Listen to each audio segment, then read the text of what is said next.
vous parler à la fois de choses Black Hat et White Hat. Et donc surtout 100 jours, ça passe super vite. Et il faut donc un plan d'action très précis. Je crois que juste après là, si vous voulez prendre des photos, c'est la slide à prendre en photo. C'est la slide à prendre en photo, mais on partagera quand même les slides. Mais en gros, le projet il est là. Ne vous inquiétez pas, vous pourrez la voir. Mais vous allez voir qu'en fait, ce qui est très important, c'est d'avoir un init ultra rapide. Et pour faire un init ultra rapide, c'est pas juste d'aller vite, mais c'est d'aller vite avec tout le monde. C'est d'embarquer tout le monde, c'est de comprendre un petit peu l'énergie dans laquelle la boîte est déjà, ce qui est déjà en place. Vous pouvez pas arriver dans une structure et tout casser. C'est pas possible. Faut faire un peu de feng shui. Il faut utiliser les énergies déjà qui cheminent. Et puis ensuite, il y a toute cette partie où vous allez prendre le pouls un petit peu de ce qui se passe chez la concurrence, de ce qui se passe sur votre site, comprendre un petit peu, faire des petits tests très rapides, aller changer des titles, aller vérifier dans AdWords si quand vous changez vos métadescriptions ça clique mieux, essayer de voir un peu tout ça, et puis ensuite lancer les projets, faire la gestion de projet et itérer très rapidement, faire des cycles très courts pour justement réussir à réagir vite, parce que tout ce que vous avez posé, ça va pas forcément marcher. Et l'idée en fait qu'on a eu avec Harley en préparant cette conf, c'est de se baser. Harley a accompagné un peu plus de 200 clients là sur les 2-3 dernières années. Et donc en gros, on vous a agrégé un peu les meilleures pratiques quand on démarre un projet SEO. Et donc c'est ce qu'on va vous partager maintenant. Donc on va vous détailler cette map. Pour moi, il y a des facteurs clés de succès et je les ai classés un petit peu comme ça. C'est-à-dire que la moitié de votre succès, il est fait par le site que vous êtes en train de maintenir. Donc, il est là, il y a déjà la moitié des choses qui sont faites. Mais quand vous avez une stratégie business, vous allez déjà orienter aussi le SEO, le travail des développeurs. Quand vous avez en plus une stratégie de contenu qui est pensée par le marketing, quand vous avez en plus des équipes qui ont un niveau exceptionnel, j'ai la chance de travailler avec des équipes qui ont un niveau exceptionnel aujourd'hui et hier aussi. Ça vous permet de créer, d'avoir des synergies, des idées, et de faire le pont entre des slots de la boîte, de faire le pont entre les data scientists et le marketing, de faire le pont entre le marketing et les DevOps, de faire le pont avec les développeurs, d'embarquer tout le monde. Et c'est le meilleur moyen. L'émulsion, elle se crée comme ça. Un SEO, maintenant, c'est pas juste un gars qui fait de la technique et qui est dans son coin. Non, c'est quelqu'un qui embarque tout le monde et qui essaye d'éduquer, d'éveiller, etc. Après, derrière, vous avez forcément votre analyse de données. Vous pouvez pas savoir si vous avez réussi, si vous n'avez pas planté les KPI, si vous n'avez pas mis vos dashboards en place. Il y a énormément de solutions qui existent. Enfin, Data Studio est extrêmement bien. On a des dashboards qui sont pilotés aussi dans OnCrawl. On a des dashboards qui sont gratuits sur d'autres plateformes. Il y a vraiment un vaste écosystème de data analyse. À vous de choisir le plus important et le plus pertinent dans votre stratégie. Et la première étape ? En fait, en gros, la première étape, c'est que tu vas vite. Et pour aller vite, déjà, tu vas juste mapper ton site. Et tu le sais, on le crawl. Enfin, nous, on crawl. Tout le monde crawl son site. Mais il n'y a pas que ça. Ouais, parce que la première étape, c'est vraiment de comprendre où est-ce que vous avez atterri. D'abord, bien comprendre quel est le modèle de la boîte pour laquelle vous bossez. Qu'est-ce qu'on vend ? Si on a un média, en général, on vend de la page avec publicité. Si on est un e-commerçant, évidemment, il y a des produits qui sont plus stratégiques que les autres. C'est quoi le modèle de développement ? Est-ce que vous cherchez de la croissance ? Est-ce que vous cherchez de la rentabilité ? C'est quoi la North Star métrique de votre boss ou de votre client ? Et vous devez contribuer à ça. Évidemment, l'analyse de la concurrence, c'est un prérequis de base, mais plus spécifiquement en interne, votre enjeu à vous, SEO, c'est de savoir qui a le pouvoir. C'est quoi la légitimité du pôle SEO ? Est-ce qu'on écoute l'équipe SEO ? Qui décide in fine ? Nous, il nous est arrivé de voir des head of SEO fraîchement débarqués dans des grands groupes, e-commerce ou médias, et qui font une réunion avec les différents directeurs techniques des multiples sites que le groupe gérait, et les directeurs techniques qui disent au nouveau head of SEO tout fraîchement débarqué, non, laisse tomber. Nous, même pas en rêve. Même pas en rêve. Le SEO, c'est de la magie, on n'y croit pas, donc on fera jamais rien de ce que tu spécifies. Et là, le problème, c'est qu'on ne te facilite pas ta vie. C'est que là, d'un coup, tu viens d'arriver et tu te dis « Ouais, j'ai plein d'énergie, j'ai plein de choses à faire. » Et en fait, en face de toi, tu n'as que des gens qui sont réfractaires, mais pas réfractaires parce qu'ils ne le sont par nature, c'est juste qu'ils n'ont pas compris. Et ton métier, c'est vraiment de réussir à leur expliquer ce que tu vas faire et qu'on va tous faire ensemble. Et tu dois aussi faire tes preuves, leur montrer que tu as compris quel était l'enjeu et comment tu allais contribuer à faire en sorte que tout le monde avance. Et résultat, faire du SEO, c'est aussi parfois faire un peu de politique. Donc, il faut aussi développer certaines capacités de communication et managériales pour exécuter correctement sa mission. On s'imprègne de son environnement, donc c'est ce qu'on disait, hein, tu vas te battre contre du monde, donc il faut que tu saches contre qui tu vas te battre. Alors tu as les têtes du marché, hein, ceux qui sont un peu indétrônables, hein, ils sont là sur toutes les requêtes short tail, ils investissent en masse en AdWords, etc. Enfin je veux dire, c'est le sommet, mais tu vas aller les gratter quand même, parce qu'ils ont oublié plein de choses, parce que quand on est au sommet des fois, bah, on a beaucoup de monde à faire travailler ensemble, et c'est difficile de réagir vite. Ton avantage à toi, c'est que tu vas imposer une espèce de rapidité d'exécution, de rapidité d'aller-retour, et en gros bah, tu vas commencer à faire tes preuves et aller casser un petit peu du gros verre, voilà, et puis ça va calmer un peu ceux qui sont en collant à côté là, qui sont tes challengers plus structurels dans ton marché. Donc en gros bah, c'est assez simple, je ne vais pas vous la détailler, vous pourrez la lire, mais il y a plusieurs typologies de sites et il y a plusieurs typologies de métriques à regarder. Comme je disais tout à l'heure, pour partir vite, il faut aussi poser les KPI, et tes KPI c'est pas les mêmes en fonction du site que tu utilises. Tu as les médias qui ont besoin d'aller vite, tu as des médias qui ont besoin d'avoir de la couverture, tu as des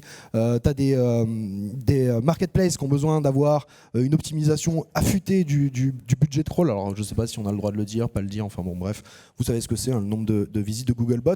Il faut qu'il aille aux bons endroits. Et après, chaque site a son propre métrique à suivre. Et une fois que tu connais tes métriques, bah là tu vas dans le Data Studio et tu poses tes dashboards. Et c'est la première des choses à faire, c'est que tu vas pouvoir déjà monitorer l'existant, connaître un petit peu où t'en es toi. Tu as déjà exploré ce que faisaient tes concurrents, et tu vas surtout te servir de ces dashboards-là pour suivre toutes tes itérations pendant les phases de développement. Et la meilleure façon de commencer, c'est déjà de connaître ces KPI, les poser dans des dashboards et de savoir les utiliser et diguer à l'intérieur. Du coup, bah, comme disait François, il faut faire un peu le point sur l'humain. Donc déjà, ton management, il est OP.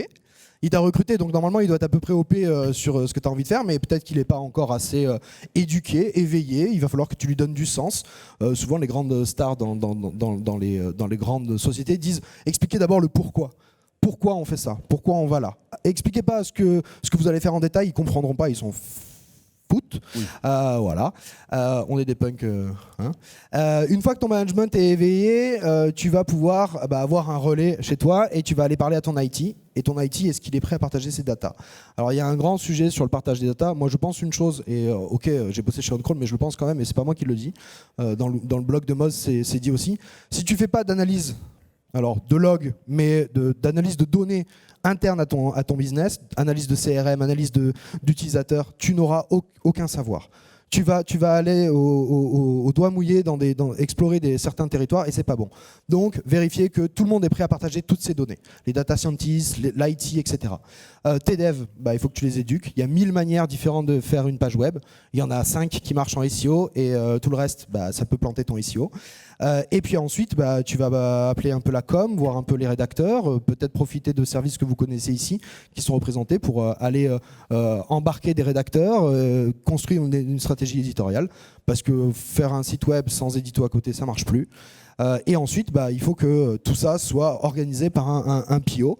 Donc, est-ce qu'il a la méthode? Est-ce que tout ça fonctionne? Et surtout, après, est-ce que tu as le cash? Il en faut quand même un peu. On a des gaps à franchir. Alors ça peut être la jeunesse de ton site. Ton site vient d'émerger dans le marché, c'est compliqué. Donc là, il va falloir que tu investisses énormément en communiqué, en AdWords éventuellement pour pouvoir commencer à émerger, découvrir tes nouvelles requêtes. Tu peux avoir aussi des gaps techniques. Tes temps de chargement qui sont extrêmement importants aujourd'hui, on verra comment on fait pour les suivre. Tu peux aussi avoir une faiblesse sémantique, c'est-à-dire que ton site, c'est juste des pages vides avec un catalogue qui est dupliqué partout. Moi je me souviens chez Orange, on avait le problème avec les iPhone 6, à l'époque c'était iPhone 6, tous les iPhone 6 de toutes les couleurs et de toutes les tailles avaient la même description. Tu rentres pas, hein, désolé. Hein. Enfin, ça marche pas le contenu dupliqué. Et puis après, est-ce que ton équipe, elle est SEO friendly? Est-ce qu'elle a compris ce que tu as expliqué? Donc dans le démarrage, dans la première slide, ce qu'on disait aussi, c'est surtout faire des meetings, embarquer les gens, expliquer le pourquoi, etc. Et surtout expliquer aussi à quelle dette technique ou fonctionnelle vous êtes confronté. Parce que quand vous arrivez dans un nouveau poste ou que vous démarrez chez un nouveau client, vous n'êtes pas responsable de ce qui s'est passé avant. Et donc c'est important quand même que tout le monde soit aligné sur l'histoire et quelle dette technique ou fonctionnelle vous pouvez avoir. Résultat, n'hésitez pas à récupérer, à poser des questions du type est-ce qu'il y a des spécifications SEO qui existent? Est-ce que le SEO a été documenté? Comment se gère le catalogue d'articles ou de produits? Il est où le back-office? Qu'est-ce que j'ai le droit de toucher dans le back-office? Je vous donne un exemple d'une grosse enseigne de distribution française basée dans le Nord, qui en fait pilotait son catalogue online à partir du catalogue achat, et chaque fois que les acheteurs ils modifiaient une catégorie de produits, ça changeait le slug de l'URL. Parce qu'ils recatégorisaient par exemple les stylos, ils les mettaient dans un rayon enfant, le slug de l'URL c'était plus papeterie mais puériculture ou que sais-je. Et résultat, en fait, c'était les acheteurs qui créaient en permanence des nouvelles pages, des pages orphelines, et qui en gros pétaient toute la journée le travail des SEO. Et eux, ils faisaient leur boulot, hein. Par contre, on leur avait pas dit qu'ils étaient en train de faire n'importe quoi. Mais ils le savaient pas, ils n'en étaient pas conscients. Donc encore une fois, si vous n'avez pas embarqué tout le monde, les gens ils vont pas comprendre pourquoi vous essayez de les faire évoluer. Et parmi les questions qui sont à se poser, c'est évidemment, est-ce qu'il y a eu de l'achat de liens? Est-ce qu'on a un historique des messages dans GSC? C'est-à-dire que votre prédécesseur, il recevait les messages de la Search Console sur sa boîte mail, il les a effacés de GSC. Comment on fait pour avoir l'historique? Donc ça aussi, c'est des questions à poser, et puis vérifier si l'analytics a été lui aussi annoté. Et puis pareil sur tous les sujets, sur le contenu, est-ce que j'ai du budget, est-ce que j'ai de la ressource en interne, est-ce que j'ai de la ressource de développement qui me permet soit de faire du spinning, soit qui applique des méthodes de machine learning pour remanier le texte, remanier le style. Il y a beaucoup de librairies, je vous invite à lire le blog de Data SEO Lab, il y a pas mal de matière à récupérer là-dessus. Bref, voilà, posez-vous beaucoup de questions. Ouais, t'es gentil avec tes questions, mais maintenant j'ai bien envie qu'on y aille, quoi. Tu vois, t'es gentil, mais il va falloir qu'on rentre dans le dur. Donc en gros, on va aller vite. C'est une méthode que j'utilise moi personnellement, c'est pour faire un mapping du site. Évidemment, vous le crawlez. Après, avec OnCrawl ou avec des outils que vous pouvez déjà avoir, d'autres outils, il n'y a pas d'obligation, mais l'objectif c'est quand même de mapper très rapidement, voir si tu n'as pas des liens en 404 vers des pages, si tu n'as pas des boucles de redirection, si tu as bien géré ton hreflang. C'est straight to the point. Tu m'as dit qu'il fallait accélérer, donc on va y aller. C'est toi qui appuies pas sur le bouton. Donc effectivement, on map et on le fait. On va d'abord crawler, mais on va le faire avec beaucoup de finesse. On va le faire avec beaucoup de prise de recul, et on va se servir de tout ce qu'on connaît en termes d'indicateurs de performance pour pouvoir mapper son site. Exemple, là, ici, avec le click-through rate, identifier où sont les pages qui vont générer du clic et générer du trafic. Où sont mes pages qui génèrent le plus de visites? Ça, c'est important parce que si vous avez des pages qui sont en profondeur 9 et qui sont des pages stratégiques, a priori, elles ont assez peu de chances de faire du trafic. Et on le sait, moins de clics depuis la homepage égale plus de taux de crawl, égale potentiellement un raccourci qui est fait pour l'utilisateur pour aller voir une particularité ou un produit particulier. Pensez à vos grands temps dans l'année, la saisonnalité est importante. On sait que c'est forcément faire des shortcuts vers ces pages-là qui génèrent déjà du trafic. Ça va forcément vous permettre d'augmenter très rapidement votre SEO.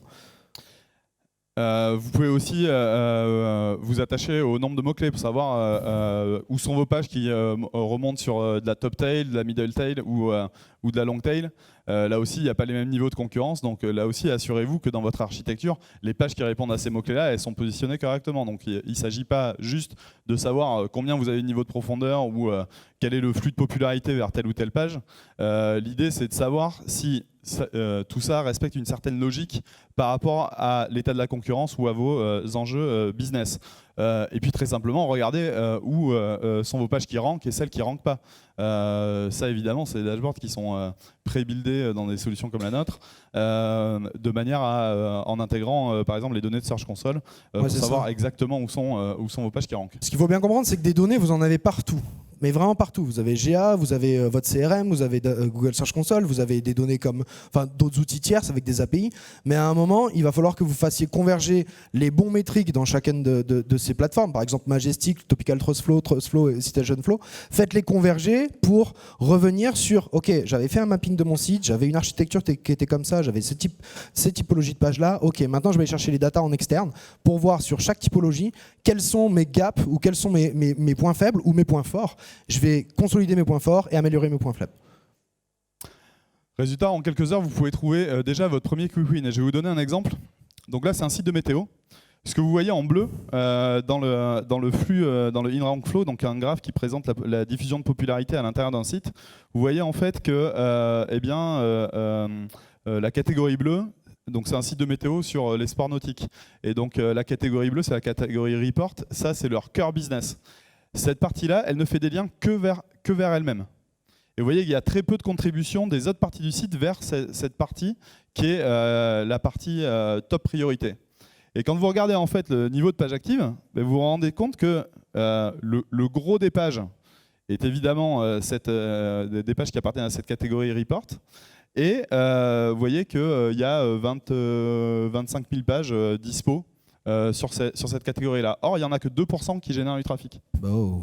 Donc, t'as raté ton maillage interne. Sur le cœur business, là, ça veut dire qu'on a un SEO qui n'a pas fait le boulot. Donc, parce qu'on voit bien que cette catégorie, elle ne fait des liens que vers elle-même. Donc, il n'y a aucune contribution des autres parties du site, donc c'est un petit peu con. Et donc ça, il va falloir le corriger. Donc ça, de suite, on voit qu'il y a un gisement de croissance à aller chercher. Et on voit directement quel est le problème. Donc ça, c'est EasyBee. On remanie la structure de liens internes et on va aller corriger tout ça. Et des liens internes, vous pouvez les trouver, enfin il faut repasser sur tous vos écrans après, vous vous dites ok, sur cet écran là, les liens vont où? Est-ce que je suis pas en train de faire un méga footer qui sert à rien ou un méga menu qui sert à rien? Est-ce que je suis pas en train de diluer ma popularité? Est-ce que j'ai bien pensé à mes silos, à mes objectifs business? Et vous allez travailler vos chemins de fer, vos plans de site HTML, vous allez faire en sorte de créer des facilités, des pools de liens qui pointent bien vers la bonne partie de votre site, celle qui vous fait gagner de l'argent. Résultat, faut toujours garder en tête que votre premier objectif, c'est de libérer Google. Faut lui enlever, faut desserrer le frein à main, quoi. Donc, faut s'assurer qu'il voit toutes vos pages. Faut éliminer les problématiques de maillage interne qui sont en général le premier quick win à aller chercher, parce que souvent on se traîne une dette fonctionnelle ou technique qu'il faut corriger et aller récupérer assez vite de la popularité sur les pages prioritaires. Moi, il y en a un que j'aime beaucoup, un de quick win, hein, c'est que vous regardez les pages que Google va hiter et les pages qui sont encore dans votre structure. Hein. Google connaît beaucoup plus de pages de votre historique que des pages qui sont dans votre structure. S'il y a des vieilles pages qui servent plus à rien, qui reçoivent pas de backlink, vous prenez un robot TXT et vous lui mettez un Dizolo, hein, direct. Hein. Hop, Dizolo, 50 millions de hits de Google, il va les réinvestir dans votre structure. Hein. Résultat, il faut arrêter de le faire au doigt mouillé, il faut commencer à prévoir ses résultats. Et un rapide exemple, quand vous regardez des logs et que vous avez fait le mapping de votre site, là c'est l'exemple d'un e-commerçant qui vend des pneus. Donc là en fait j'ai le nombre de pages uniques que Google crawl. Je vois que j'ai une catégorie poubelle qui s'appelle Other qui ça ceux qui nous connaissent déjà ce graphe, mais cette catégorie Other c'est la catégorie poubelle, donc les pages qui n'ont pas de valeur. Donc c'est pas des fiches produits, c'est pas des pages marques. Là c'est un e-commerçant, donc c'est des pages dont il se fout éperdument. Donc là regardez bien parce que c'est le nombre de pages là, ça a l'air uniques. Propre, hein. Ça a l'air cool, hein, il n'y en a pas beaucoup. Ok. Mais quand je regarde combien de hits Google fait, je me rends compte qu'il consomme tout son budget de crawl sur les pages poubelles. C'est un peu con parce que visiblement là, mes pages produits elles se comportent pas très bien. Et quand vous regardez les logs et que vous faites des optimes de maillage interne, vous voyez en fait là au milieu du graphe que ils ont fait une mise en prod et du jour au lendemain, boum, Google il a réalloué son budget de crawl, principalement sur des pages produits. Exactement l'objectif du e-commerçant qui est de faire apprécier ses pages produits parce que c'est évidemment celles qui vendent. Mais en parallèle, il n'y a pas que ça. Hein. Ouais, comme je disais tout à l'heure, moi je l'ai vu là en arrivant chez Réseaucar. Il y a plein de stars, etc. Mais il faut surtout, comme je disais au début, créer le lien. C'est-à-dire que tout le monde est très bon dans son métier, mais travailler les uns avec les autres, c'est un petit peu compliqué. Et du coup, il faut quand même imposer un petit peu ça et avoir une structure et une manière de travailler. Donc la première fois, tu en parlais tout à l'heure, quand on s'est rencontrés, tu as fait une conférence sur comment organiser son travail dans SEO avec Trello. Depuis que j'ai vu cette conférence-là, depuis 10 ans, ça fait 10 ans. Depuis que j'ai vu cette conférence-là, je ne travaille plus autrement qu'avec Trello. C'est le meilleur moyen de réussir à organiser les équipes, à suivre l'avancement des projets et mettre en place quelque chose qui est intelligible pour votre direction, parce qu'il faut qu'ils sachent sur quoi vous travaillez. Et vous embarquez tout le monde ensemble, et vous avez un petit plugin qui s'appelle Elegant, moi, que je trouve très bien, qui fait de la gestion. Voilà, vous faites de la gestion de projet comme ça. Les rédacteurs, vous les embarquez dans un board dédié à la rédaction, vous les séparez tous. Enfin voilà, Trello, c'est vraiment une super manière de travailler. Et encore une fois, il faut que vous ayez expliqué tout ça à votre management et vous leur disiez, bah voilà, moi j'ai envie qu'on travaille tous ensemble, et grâce à cet outil-là, on peut le faire. L'avantage, c'est que la learning curve pour rentrer dans un outil comme ça, elle est très faible, et en plus, vous avez, c'est quasiment gratuit, donc il n'y a pas de sujet de budget là-dessus. Encore une fois, voilà, je sais qu'il y a eu un grand sujet sur AMP, pas AMP, PWA, pas PWA et tout. Ce sont des sujets qui sortent toujours dans la communauté. Il y a plein de sujets que vous allez entendre là, c'est super parce que le SEO Camp, ça sert surtout à ça, à comprendre des nouvelles choses. Mais posez-vous les bonnes questions. Est-ce que j'ai besoin d'avoir une stratégie AMP? Moi, je me souviens à Bruxelles, on m'avait posé la question, c'est quoi le nombre de liens qu'il faut par page? Et je dis, mais en fait, c'est pas la bonne question. C'est combien toi, tu as besoin de liens dans ta page? Quelle est ta stratégie sur ton maillage interne? Et bien là, est-ce que j'ai besoin d'aller sur AMP? Combien ça va me coûter d'aller sur AMP, d'embarquer tout le monde pour faire du AMP? Et est-ce que c'est légitime que j'aille sur AMP? Et il y a des questions comme ça où il faut vous battre aux bons endroits. Ça sert à rien, vous avez 100 jours, ça sert à rien d'aller essayer de faire de l'AMP, optimiser votre temps de chargement, changer d'autres choses que aller dans une nouvelle technologie, etc. Rajouter du schema.org dans vos pages, ça sera beaucoup plus intéressant. Mais posez-vous les bonnes questions en fonction de la niche dans laquelle vous êtes. Ouais, l'idée, c'est que les 100 premiers jours, c'est votre délai de grâce. Donc ne passez pas du temps à vous faire plaisir, à explorer des nouveaux sujets ou des sujets à la mode. Votre sujet des 100 premiers jours, c'est de délivrer et de faire vos preuves. Donc prenez le recul, et plutôt que d'explorer des nouvelles méthodos, le nouveau balisage schema.org ou la nouvelle feature type AMP, restez concentré sur ce qui compte au quotidien. Et donc du coup, une fois que ça c'est fait, vous allez quand même regarder un petit peu plus loin, plus en profondeur. Donc vous allez produire cet état de l'art, et pour produire cet état de l'art, donc là on rentre un peu dans le how-to, comment on fait. Il va falloir que vous alliez vérifier la sémantique. Donc est-ce que votre site est aligné avec la sémantique de vos utilisateurs? Est-ce que vous connaissez la sémantique des concurrents? Est-ce que vous êtes conscient de votre positionnement par rapport à vos concurrents? Des endroits où vous pouvez aller, des combats à mener. Sun Tzu disait qu'on ne mène pas un combat si le territoire sur lequel on va mener le combat est pas bon pour nous. Et ensuite, vous regardez côté technique, temps de chargement, tout ce qu'on connaît. Les orphanes, les pages que Google connaît et qu'il explore pour rien. Le duplicate, vous allez suivre, analyser vos logs, comprendre un petit peu s'il n'y a pas des sujets à aller creuser un petit peu. Regardez votre maillage interne. Alors ça, pour moi, c'est le sommet de ce qu'il faut faire. C'est vous checker votre maillage interne. Vous dégagez vos méga menus, vous dégagez vos méga footers. Désolé pour ceux qui en font, mais je vous le dis tout de suite, les méga menus, c'est contre-productif au possible. Regardez nos amis de Cdiscount, comment ils font leurs menus. Ils sont très très intéressants. Voilà. Ils ont même rajouté en bas de page maintenant un petit plan de site vers la rubrique que je trouve très intéressante aussi. Je vous invite à aller regarder les pages de Cdiscount. C'est des gens qui travaillent très très bien et qu'on aime. Le maillage interne, pour moi, c'est la revue du maillage interne. Vous killez des blocs de liens qui servent à rien, vous refaites vos chemins de fer, vous refaites votre maillage, vous créez des nouveaux espaces de contenu, des nouvelles pages qui sont purement éditoriales, purement pour éduquer votre cible, et vous faites des renvois à l'intérieur de votre site, des pages qui sont importantes. Et puis après, vous allez dans votre GA. Et puis vous allez croiser un peu avec votre conversion, parce que c'est bien de faire du SEO, mais c'est bien de gagner de l'argent. Donc vous allez chercher le ROI, les pages les plus héroïstes, chercher les événements, comprendre les cohortes, comprendre que fait un client type qui convertit. Est-ce qu'il passe d'abord par une page qui l'éduque? Est-ce qu'il passe d'abord par un moteur de recherche? Combien de temps il reste sur votre site? Vous prenez ces KPI d'usage, vous les stockez, vous les mettez dans les dashboards, et ensuite vous allez... Alors moi, c'est la petite partie là en bas. Alors il paraît que le negative SEO, ça n'existe pas. Alors c'est faux. J'ai pas le droit de montrer les datas de chez moi, mais j'ai beaucoup de liens depuis du porn sur des pages qui sont très stratégiques. Donc ce que je vous invite, c'est utiliser un outil comme Majestic pour aller un peu vérifier vos liens. Il y a GSC qui propose aussi la liste des liens qui prennent en considération. Tout le porn, si vous n'êtes pas dans la thématique, vous le dégagez. Vous inquiétez pas, vos concurrents, ils essayent de vous killer. Donc, faites un beau cleaning. Allez nettoyer un petit peu toutes ces choses-là. Vos projets vont être lancés. Vous allez lancer les devs, vous allez lancer. Pendant ce temps-là, vous allez monter vos dashboards et faire du cleaning.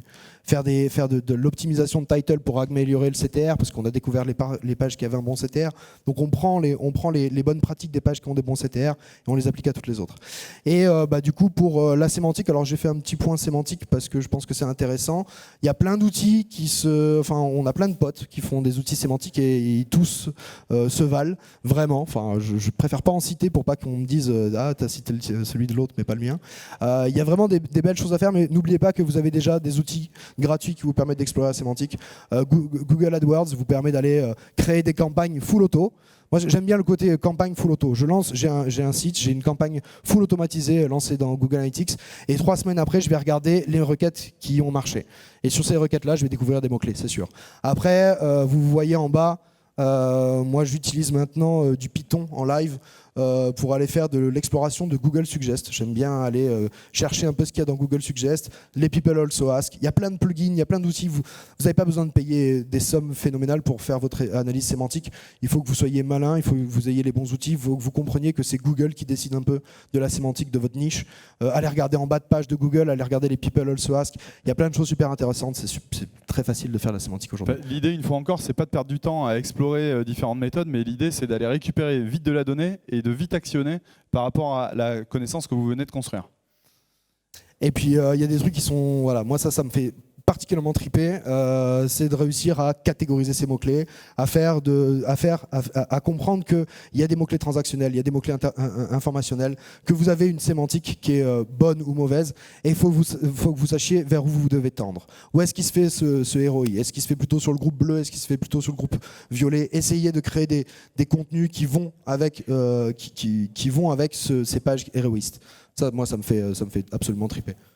Et tu as complètement raison, parce que l'analyse de l'intention de recherche est quelque chose d'absolument fondamental, on le verra à la toute fin, mais ce genre d'outils et de data vis vous permettent de vous éduquer aussi sur l'intention de recherche. Faut monitorer quand même, non? Ouais, parce que sinon tu fais rien, quoi. Alors j'ai utilisé 2 screens de on-crawl parce que c'est des screens qui sont assez intéressants. Vous aurez compris que j'ai beaucoup utilisé on-crawl, donc forcément je m'y retrouve. Le duplicate content, alors c'est le duplicate content interne, mais c'est bien de très vite détecter des faiblesses. Souvent quand vous voyez 2 pages qui sont dupliquées l'une avec l'autre, vous voyez que vous avez la page avec le slash, la page sans le slash. Vous avez plein de duplications internes qui peut exister. Déjà cleaner ça à l'intérieur de votre site avant d'aller chercher de nouveaux territoires. L'analyse du maillage interne, donc pour toi tu avais un exemple, moi j'en ai un autre ici. Être sûr que ma catégorie bleue qui est la plus représentée, ma catégorie rose qui est la plus représentée dans le site est bien poussée par les bonnes parties. Donc faire l'analyse du transfert de popularité, on en revient au maillage interne. Évidemment, tous les sites sont différents, donc tous les maillages sont différents. Vous dites pas, ok, mon concurrent numéro 1, il fait un maillage comme ça, alors c'est comme ça que je dois faire. C'est le meilleur moyen de vous planter. C'est le meilleur moyen de vous planter. Faites en fonction de ce que vous pensez être légitime pour accompagner votre prospect à l'intérieur de son chemin d'achat. Pensez à votre utilisateur au lieu de penser à faire comme les autres. On s'en fout de faire comme les autres, moi je déteste ça. Et les temps de chargement, Lighthouse, donc je trouve que c'est un des plus beaux projets de Google ces 5 dernières années. Vraiment, c'est magnifique ce qu'ils ont fait. Lighthouse, ça peut s'intégrer complètement si vous avez des DevOps. Alors peut-être que je parle un peu technique, je suis désolé, mais enfin en gros, si vous avez une équipe qui s'occupe des outils internes de votre société, n'hésitez pas à les brancher sur Lighthouse parce que ça peut se mettre dans le cycle de déploiement continu. C'est-à-dire que si vous intégrez Lighthouse en tant que validateur du temps de chargement, chaque développement, chaque changement dans votre site web va pouvoir être benché et voir si oui ou non vous n'avez pas perdu du temps de chargement. Et ça, c'est vraiment magnifique, c'est gratuit encore une fois, je trouve ça superbe. Et après, moi j'aime bien pour les médias la couverture. Alors vous verrez des données de chez Réseaucar que j'ai un petit peu trafiquées. Je dois le reconnaître. La couverture, parce que c'est bien de savoir ce que Google couvre à l'intérieur de votre site. Et c'est surtout très intéressant de savoir ce qu'il ne va pas indexer et pourquoi il n'indexe pas ces pages. Et vous allez trouver des millions de pages qui sont découvertes par Google et qui finalement ne servent strictement à rien et qu'en plus lui-même va ne pas indexer. Et vous allez perdre ce budget de crawl, vous allez perdre son amour, vous allez perdre tout ça. Donc le rapport de couverture de Google Search Console, je trouve très bien. Je ne sais pas si Vincent Courson est là, mais il est là, je crois. bravo. Et le monitoring des positions. Alors il y a plein d'outils qui existent. Moi j'ai ma petite, voilà, en ce moment j'aime bien celui-là, Octopulse, mais il y en a plein d'autres. Il y a les historiques et puis il y a les petits nouveaux. Suivez vos positions, regardez un petit peu. Alors suivez pas vos positions en global. Déjà vous différenciez position desktop, position mobile, toujours. Aujourd'hui, ça ne sert à rien de merger position mobile et desktop. Et vous regardez en macro et puis vous descendez au fur et à mesure. C'est-à-dire que vous regardez mon site, sa position globale, alors moi je vais parler de pages de recherche, mes search, mes pages de produits sur une marque donnée, et vous suivez ça, mais vraiment de manière granulaire, de plus en plus fin, pour comprendre à quels endroits vous marchez bien et réappliquer cette manière de travailler, réappliquer votre analyse sémantique sur ces termes-là et aux endroits où vous marchez moins bien. Donc le monitoring de position. Et comme je disais, il faut des cycles ultra courts.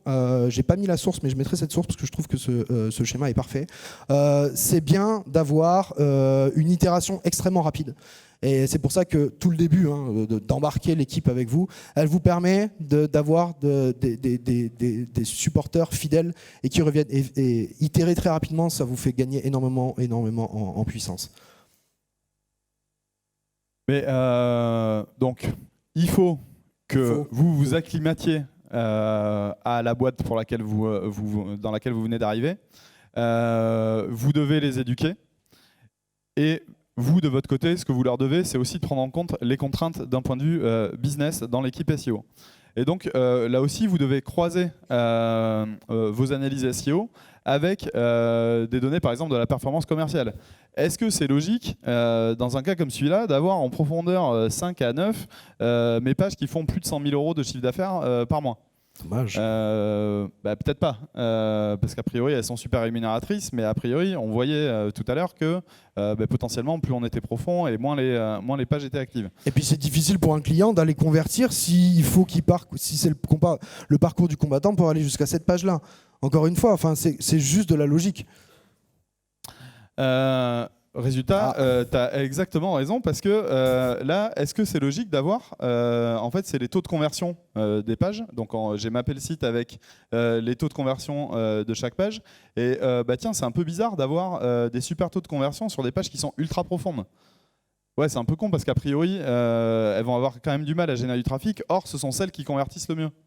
Dommage. Donc celles-là, j'ai envie de les ramener plus près de la homepage, justement pour devenir hyper héroïste. Et ça, typiquement, quand vous avez identifié ça, vous ramenez ces quelques centaines de pages très très haut dans votre architecture, et là, boum, du jour au lendemain, vous avez fait exploser le chiffre d'affaires parce que vous avez ramené évidemment beaucoup plus de trafic, et comme elles convertissent bien, vous avez ramené plus de chiffre d'affaires. Et votre patron, il vous kiffe et il va vous donner encore plus de moyens. C'est pour ça qu'en 100 jours, on peut faire beaucoup de choses.